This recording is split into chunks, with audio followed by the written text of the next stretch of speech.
How can you be faster in F1 2022? I know we're all F1 fans here at Driver61, and I know many of you play the F1 series games. So I've teamed up with F1 2022 and creators Justin Tse, SlapTrain and FailRace to give you 3 quick tips on how to get faster. Let's go! By the way, if you want to find out more about F1 2022, which was released on the 1st of July, click the link in the description below. And thanks to F1 2022 for sponsoring this video. So the first thing you'll want to work on is finding the right braking points. This is just as important in F1 2022 as it is in the real world. Brake too early and you'll lose a chunk of lap time, but you'll also be forced to get on the throttle too early as well. You might have heard the phrase slow in and fast out, which is kind of true, but only to a point. If you enter too slowly, the dynamics of your F1 car are all wrong, and you'll actually lose grip from your car. As a rule of thumb, you should be starting to accelerate again just before the apex.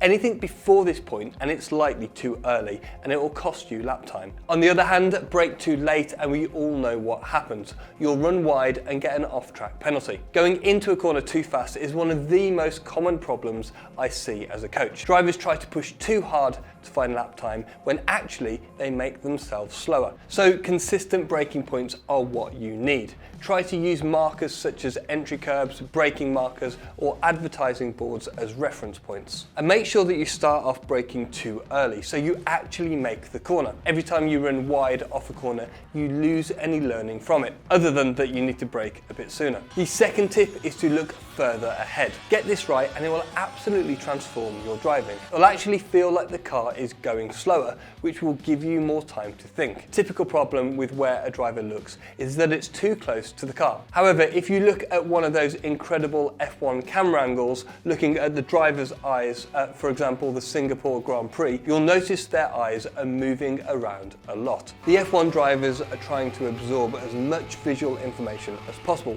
taking into consideration braking points, apexes, and the position of their car relative to the track. But as F1 cars travel so quickly, we need to look further ahead than might seem natural. As a rule of thumb, you want to look around 2 seconds ahead of your car.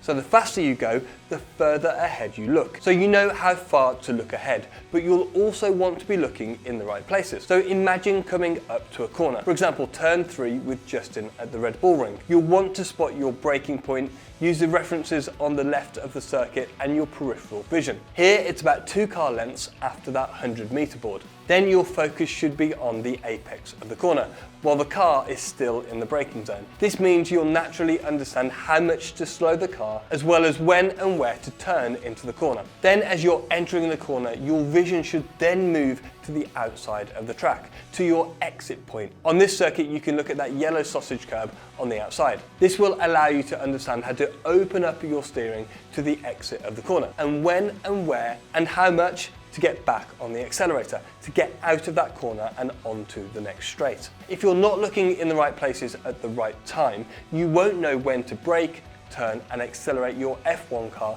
and you'll lose loads and loads of lap time. Next, it's how you use the brakes, and this one is probably the most important technique you can learn to get faster. If you use the ABS assist on F1 2022, try turning that completely off and give this a go. If you can get this technique right, it will make you a lot faster. When you watch F1 on the TV, you will have noticed the halo views, including the throttle and the brake position. You'll see the green bar of the throttle gently increase as the driver exits each corner. However, the red bar of the brake looks like a bit of a switch. It's either on or off. Even though the graphic shows it in this way, it's not what's actually happening. The best drivers will trail brake into a corner. Now bear with me if you're unsure of what this actually means. Most of the slowing down in an F1 car is done in a straight line. Here, all the tyres grip can be used for deceleration, as the car isn't using any of that grip to turn into the corner. However, you do have to turn into the corner at some point. So rather than just releasing the brakes and then turning the car as separate motions, trail braking is the blending of braking and turning. However, it's not that easy. Tyres have a finite amount of grip that can be used for braking, turning, or accelerating. If you're using 100% of the grip for braking, you can't use any of that grip for turning, and vice versa. So if you want to turn a little, like when you're beginning to turn into a corner, you'll need to release the brakes a little as well. If you want to turn the car into the corner a little bit more, you'll need to further release the brakes. You'll know you've got got this wrong if you lock up. It's pretty obvious when that happens in the game. You'll see it and you'll also hear it. If that happens, back up your braking and begin to release the brakes a little bit earlier before turning in. The gentle brake release continues until you're turning in fully and completely off the brakes. And that is trail braking. A huge problem I see holding drivers back is that they don't release the brakes as smoothly as required. They just pop off the brakes, which lowers grip and lowers control. Here you can see the difference between a driver who is braking well and one who isn't. The red line is brake pressure, from 0 to 100. Both drivers start braking in a similar way. They hit the brakes hard, but look at the release.